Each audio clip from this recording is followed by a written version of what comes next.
We will do the weekly world Samsara recap, the progress so far. So one of the biggest news in the world is like Trump winning, right? That for India, you have to wonder like what will be beneficial. I thought about this before because it doesn't really matter because their foreign policy actually remains same, whether it is Democratic, Republican, because that race is inherently selfish, no? So their fight is only about how to distribute the loot. It's not about or how to kind of maintain their superiority in the world. They will never fight for poor nations or other people suffering from climate change or things like that. And Trump is good for us because he is going to increase the isolation of USA.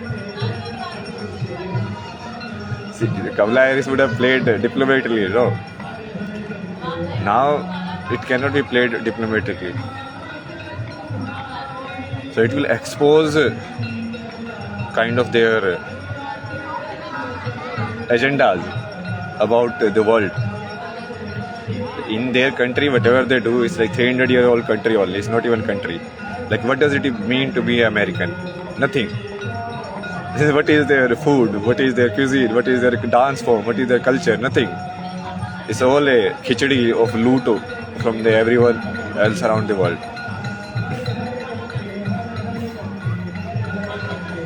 So for India, it's not about India. It's about truth, basically.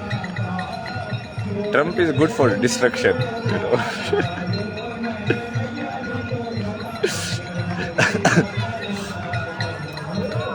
We have to give them final fighting chance, no? So Trump is good for that. And he did the good polarization, no? Like all of them are aligned now. We are one team. So when we defeat them, it will be like a Saul defeat now.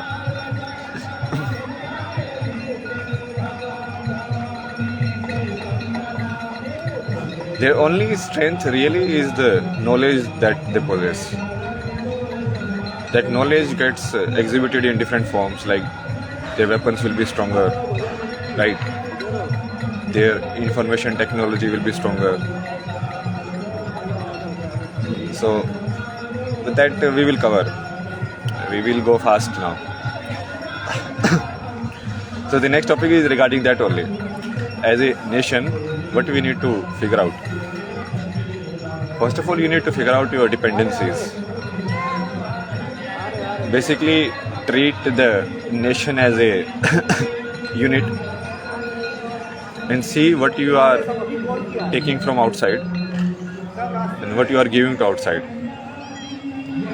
So for India, like two big dependencies is energy and weapons, right? Like we import a lot of our energy and we import a lot of weapons. So for no nation can be self-dependent if these two very basic things are imported. So you need to figure it out, right? And I drew a diagram also. So basically, as a nation, no, we need to figure out these external points. So it's like everything, no? So you need to figure out like where are you depending on outside. Let's say you're using internet. You use internet as a knowledge base, but where is that knowledge coming from? Where is the physical location? That is a dependency. Because their server, they can do whatever they want, no? In wartime, none of these things works, no? Look at Russia, like they blocked the SWIFT financial system. What is the SWIFT financial system? It's like a mutually agreed system between different countries on currency exchange, no? Like, okay, it's like a common register you can maintain. So they were like, okay, I will not include you in the register. So anytime they can do it. So you need to create a parallel system or like something which you can replace it. So financially, you need to see, knowledge-wise, you need to see how much of your knowledge is dependent on outside. So, like how much documentation you have of your own country, and all of that. No, it needs to happen. You cannot be dependent on, like, if a white guy telling you what aghori means. No, that will be like stupid. A white guy telling you like what yoga means. So you need to realize all of this as a nation, like what stuff is coming in and what stuff is going out, and have a sound understanding of it. Because the world is going to like boil, like it is going to happen. So you need to be prepared.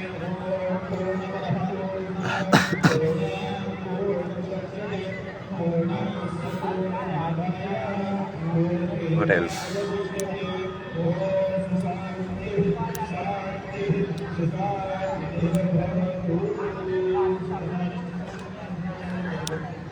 Like two stuff we need to do. One is the catching up in the knowledge in terms of practicality, so that we can also have equal footing. We can also create good submarines, we can also create good fighter jets and all of that. And then next is to revive the Vedic science and connect it to this knowledge. You cannot let one thing lose, because then you lose footing in the present, which is very tricky.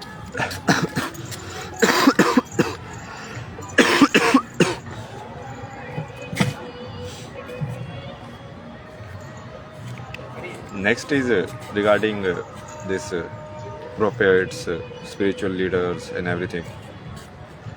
So see, this myth everyone needs to be very clear about. Islam is not a religion of God.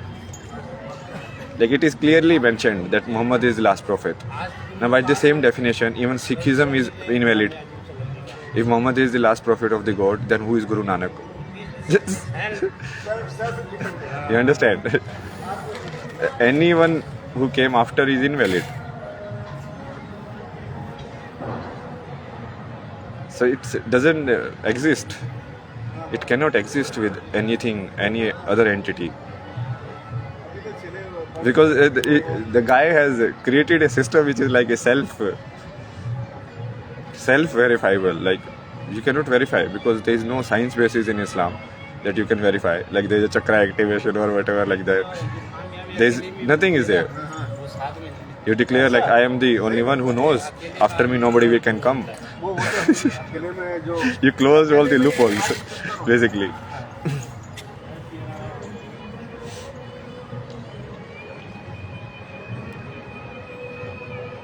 Like knowledge, you need to look, no? Does it provide any knowledge? Is it just pure blind bhakti? That also is like based on not good things, but bad things.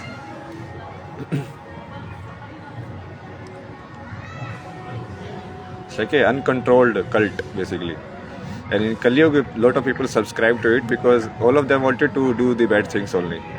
They're like, oh, now we have organized a cult, let's do it together. So we can get verification also that we are doing the right thing. Humans do a lot of stuff like this, no? As long as the society verifies you, it doesn't matter. Internally it is right or wrong. You do it.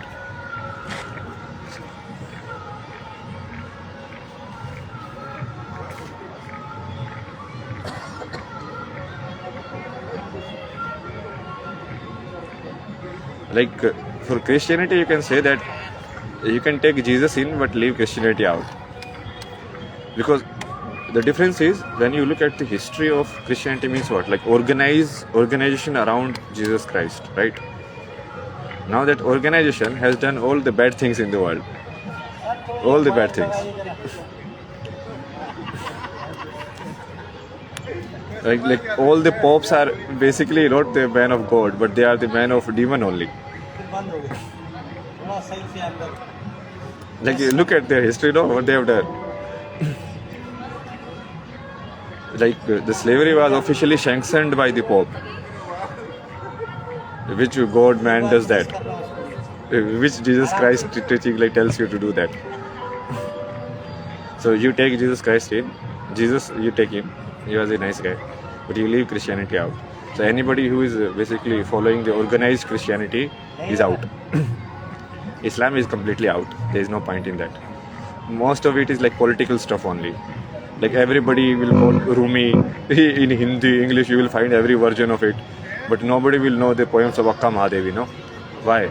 It's not like her poems are not good. So they are not spiritual enough. It's just that they were in power, they were more famous. And now everyone is like chanting those things.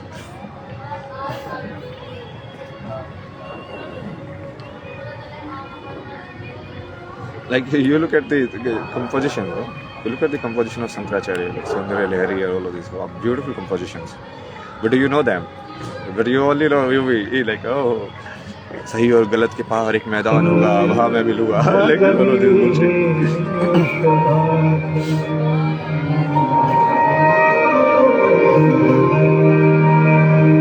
सर्वे भवन्तु सुखिनः.